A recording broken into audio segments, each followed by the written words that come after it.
नमस्कार दोस्तों। आज फिर मेरे इस YouTube channel create and save पर आप सभी का स्वागत है। मैं मनोज गुप्ता, MDRT। आप सभी का तहे दिल से शुक्रिया करता हूं जिस तरह से आप मेरी वीडियो देख रहे हैं और उन्हें पसंद कर रहे हैं। आज मैं आपसे कुछ फाइनेंशियल प्लानिंग के बारे में बात करूंगा। फाइनेंशियल प्लानिंग जिसमें कि आपकी आने वाली ज़रूरतें भविष्य की, चाहे वो लंबी हों चाहे वो छोटी ज़रूरतें हों, सब चीज़ें कवर होती हैं। शॉर्ट टर्म जैसे कि बच्चों की अर्ली एज की पढ़ाई,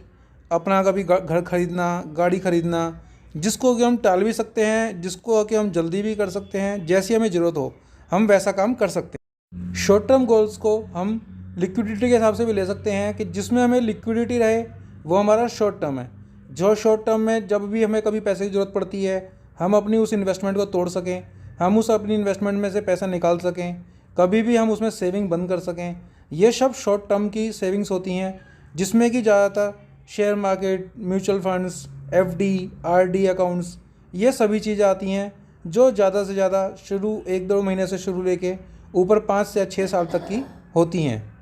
लॉन्ग टर्म प्लानिंग जिसमें कि सबसे पहले हमारी रिटायरमेंट आती है, जो कि हमें 58 से 55 60 साल के बाद जब हम काम करने लायक नहीं रहते या काम नहीं करते तो हमें घर बैठे एक फ़िक्स अमाउंट, निश्चित रकम हमें मिलती रहे। दूसरा बच्चों की शादी, और तीसरा बच्चों की हायर एजुकेशन, जिसमें कि हमें ये मान लीजिए कि हमारे बच्चे होते हैं तो बच्चे होने के बाद करीब करीब हमें 17-18 साल का टाइम मिल जाता है। 17-18 से लेकर 25 साल के बीच में बच्चों की प्लानिंग, और उसके बाद कम से कम 35 साल बाद या 30 साल बाद अपने रिटायरमेंट की प्लानिंग, जो कि हमें करनी पड़ती है और जो हम सभी के लिए बहुत ही ज़रूरी है। लॉन्ग टर्म्स गोल जिसमें हम ये भी कह सकते हैं कि हमें एक अवधि चुननी पड़ती है जो कि 15 साल, 25 साल, 20 साल, 30 साल, 35 साल, जैसे भी हमारी रिटायरमेंट की एज हो, जैसी भी हमारी बच्चों की मैरिज की एज हो, या जैसे भी हमारे बच्चों की हायर स्टडीज़ की बात हो। जैसा कि अगर हम बात करें कि हम 25 से 30 साल की किसी बंदे की बात लेके चलें तो उसका क्या है, उसको जो 15-16 साल बाद, 17 साल बाद जब बच्चों की हायर एजुकेशन के लिए पैसा चाहिए होता है, 17 से लेकर 25 साल के बीच में हायर एजुकेशन, मैरिज, इन सब के लिए बच्चों के लिए ज़रूरत पड़ती है। साथ ही उसके बाद करीब 30 साल 35 साल बाद उनको रिटायरमेंट की ज़रूरत पड़ती है, जबकि वो 55 से 60 साल के हो जाते हैं। उस टाइम हमें जो भी अमाउंट मिले वो गारंटी हो, अगर गारंटी नहीं भी है तो कम से कम हमें ये तो पता हो कि उस टाइम हमें इतना पैसा या इसके आसपास पैसा मिल जाएगा। अगर हमें वो पैसा नहीं मिलता है, या अगर उस पैसे को हम बीच में निकालना चाहें तो हम निकाल ही ना पाएँ, या अगर हमें बीच में मान लो कभी शॉर्ट टर्म में कोई इसी इमरजेंसी में ज़रूरत पड़ भी जाए तो हमें उसमें से हम लोन ले सकें। ऐसी सभी ज़रूरतें जो हमारी पूरी करती हैं वो LIC के डिफरेंट प्लान्स हैं हमारे पास, जो कि 15 साल से शुरू होकर ऊपर 35 साल तक के, 40 साल तक के प्लान हैं, जिसमें हमें एक निश्चित रकम मिलती ही मिलती है। हर व्यक्ति की ज़िंदगी में अलग अलग प्राथमिकताएं, संभावनाएं होती हैं, जिसमें कि 3 प्राथमिकताएं आदमी के लिए बहुत ज़रूरी होती हैं, जिसमें बच्चों की शिक्षा, बच्चों की शादी, हमारी बुढ़ापे के लिए पेंशन, साथ ही अपने जीवन साथी जो कि हमारे बाद भी रह सकती हैं तो उनको भी एक पेंशन निश्चित मिले। तो हमारे लिए जो सबसे ज़्यादा जो प्राथमिकताएं हैं वो हमने देख ली। अब एक संभावनाएं होती हैं जिसमें कि समय से पहले मृत्यु और विकलांगता, या कहीं कोई बीमारी हारी जो लग जाए, तो उस सब की कवरेज के लिए हमें संभावनाएं को भी हमें देखना पड़ता है कि अब हमें ऐसी कोई ज़रूरत पड़े जिसमें हमारी प्राथमिकताएं और संभावनाएं दोनों ही पूरी हो सकें, तो वो सिर्फ हमें एक जीवन बीमा की पॉलिसी ही दे सकती है। कोई और चीज़ उसका सब्स्टिट्यूट या उसका मुकाबला नहीं कर सकती। बीमे के लिए कहा भी गया है कि ज़िंदगी के साथ भी ज़िंदगी के बाद भी, जिसका मतलब है अगर हमारी ज़िंदगी चलती रहे तो हमारा सारा खर्चा LIC अपने आप देगी, जिसमें बच्चों की शादी, विवाह और पेंशन भी है। और अगर ज़िंदगी जल्दी ख़त्म हो जाती है तो हमारे बच्चों की, जिसके लिए हम कमा रहे हैं, हमारे घर की, सबकी परवाह जीवन बीमा से जो हमें क्लेम मिलता है उसका वो हमें पूरा कर देती है। फाइनेंशियल प्लानिंग को दूसरा जो तरीका है समझने का सबसे बढ़िया वो है पिरामिड, जिसको भी हम एक घर की तरह भी यूज़ कर सकते हैं। जैसा कि आप देखते हैं घर बनाते वक्त हम हमेशा नींव को बहुत मजबूत बना के चलते हैं, उसी तरह से पिरामिड भी है, उसी तरह से हमारे लाइफ साइकिल भी है, उसी तरह से हमारी फैमिली की रिस्पॉन्सिबिलिटीज़ भी हैं, जिसमें हमें जो सबसे ज़्यादा मजबूती जो देता है वो हमेशा बीमा या हमारी एक लॉन्ग टर्म की इन्वेस्टमेंट देती है,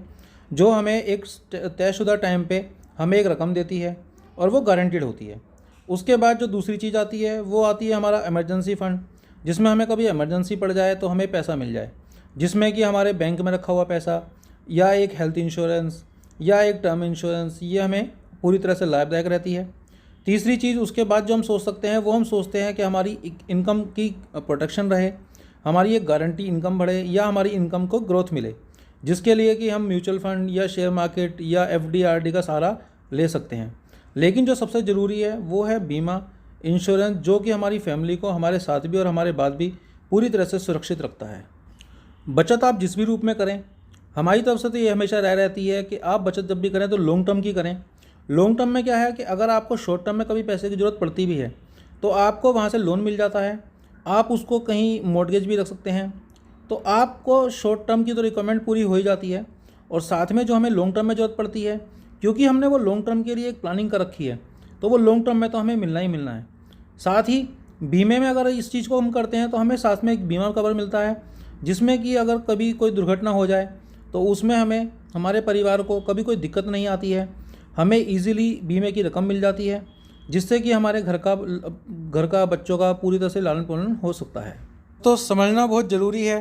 कि सबसे पहले सिक्योरिटी, उसके बाद कैपिटल प्रोडक्शन, उसके बाद ग्रोथ और उसके बाद अपने कैपिटल पे हम रिस्क ले सकते हैं। अगर ये चीज़ हमने फुलफ़िल कर दी तो ये पक्की बात है कि हमें पूरी ज़िंदगी अपने कभी पैसों के लिए सोचने की ज़रूरत नहीं पड़ेगी। अपनी फैमिली के बारे में हम बिल्कुल सिक्योर हो जाएंगे, हर तरीके से हम अपने आप को सिक्योर कर लेंगे। और जैसा कि सबको पता है, जो हम शेयर मार्केट या म्यूचुअल फंड में अगर हम शॉर्ट टर्म की कोई इन्वेस्टमेंट कर रहे होते हैं तो उसमें भी हमें भरोसा नहीं होता कि कब हमारा पैसा नीचे जाएगा, कब हमारा पैसा ऊपर जाएगा। यह भी हो सकता है कि जिस आपको सब जैसे भी पता है, कभी 3 से 4 साल में, 5 साल में एक बार मार्केट नीचे भी आती है और अच्छी खासी करेक्शन देके जाती है। अगर उसी टाइम हमें कभी अपने पैसे की ज़रूरत पड़ती है तो हम तो ये सोच रहे हैं कि हमारा पैसा बढ़ रहा है, जबकि जब हमें पैसे की ज़रूरत पड़े और मार्केट उस टाइम टूट जाए तो हमारा पैसा अपने ही जो रिटर्न, जो हमने पैसा लगाया है, जो हमारी कैपिटल है हमारी, वो भी गारंटी नहीं रहती है। जबकि इंश्योरेंस में हमारी कैपिटल की भी गारंटी होती है, रिटर्न भी हमें गारंटीड मिलती है और हमारा रिस्क कवर भी होता है। इस सब के बाद भी अगर हम मान लो शेयर मार्केट या म्यूचुअल फंड से पैसा कमाते भी हैं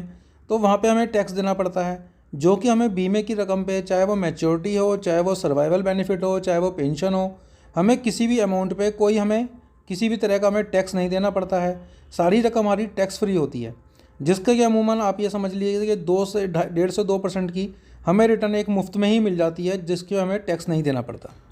दोस्तों, अगर ये मेरा वीडियो आपकी फाइनेंशियल प्लानिंग को लेके, अगर मेरी ये वीडियो आपको अच्छी लगी हो तो मेरे इस चैनल को लाइक सब्सक्राइब ज़रूर करें और मेरी ये वीडियो अपने दूसरे दोस्तों साथियों पर भी पहुंचाएं, जिससे कि उनकी भी कुछ फाइनेंशियल प्लानिंग करने में मदद हो सके।